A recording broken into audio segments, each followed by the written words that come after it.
अचानक से सोहन की नींद खुलती है। रात के करीब 3 बज रहे थे। हल्की हल्की बारिश हो रही थी। गांव में अजीब अजीब सी डरावनी आवाजें सोहन के कानों में गूंज रही थी। वह घबराकर खिड़की के पास गया और खिड़की खोला।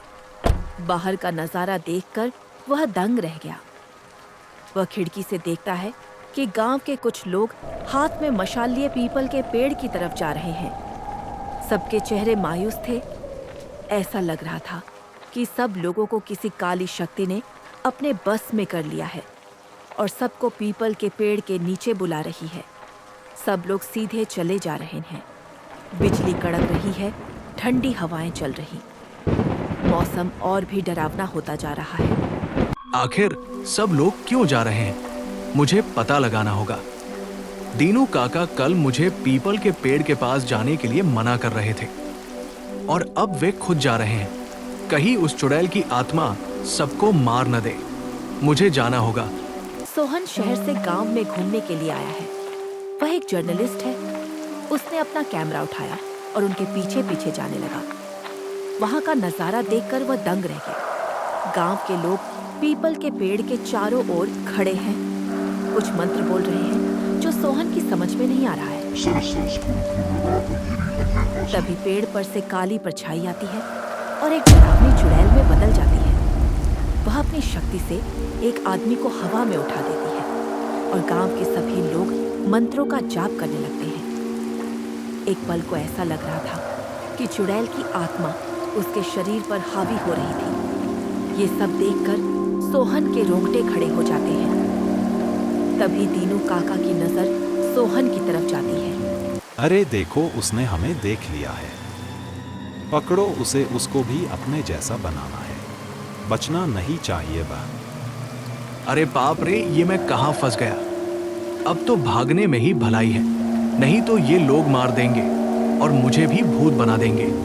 इतना कहकर वह जंगल की तरफ भागने लगा। वह बहुत ज्यादा डरा हुआ था। वह रास्ता भटक गया और घने जंगल में पहुंच गया।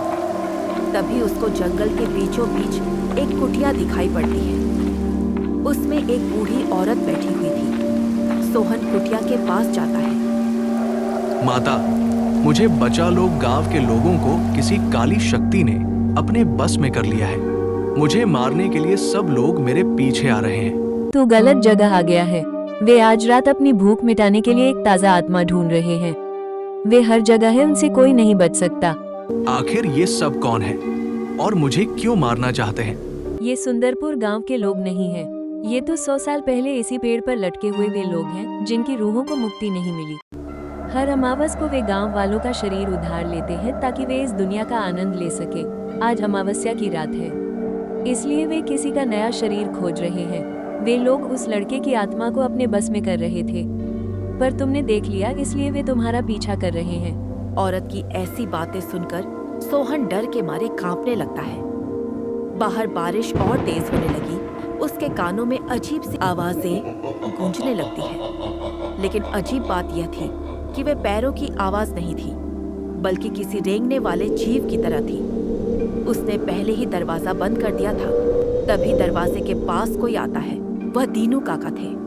सोहन, बाहर आओ, हम तुम्हें नहीं मारेंगे और ना ही कोई नुकसान पहुंचाएंगे तुम्हें।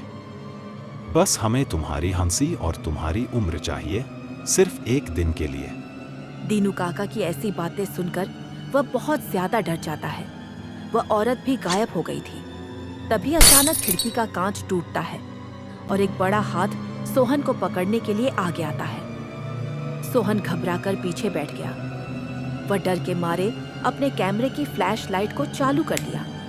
अचानक से सब शांत हो गया। दीनू काका भी चले गए। सोहन समझ गया था कि फ्लैश लाइट से इनको डर लग रहा है। वह पूरी रात लाइट चालू करके बैठा रहा। सुबह जब वह बाहर निकला तो देखता है गांव के लोग अपने घर के आगे जमीन पर लेटे हुए हैं। सोहन तेज आवाज में बोलता है, उठ जाओ सब लोग, सुबह हो गई है। अमावस्या की रात जा चुकी है। सब कुछ ठीक है अब। अरे हम लोग यहाँ कैसे सो रहे हैं? और मेरा सर इतना भारी सा क्यों लग रहा है? सोहन ने फिर रात को जो हुआ सब बताया। फिर वह अपने घर के लिए शहर निकल गया। गांव के लोग अगले अमावस्या के बारे में सोचकर डरने लगे। अब आप लोग भी वीडियो को लाइक और चैनल को सब्सक्राइब करो ऐसे ही वीडियो देखने के लिए।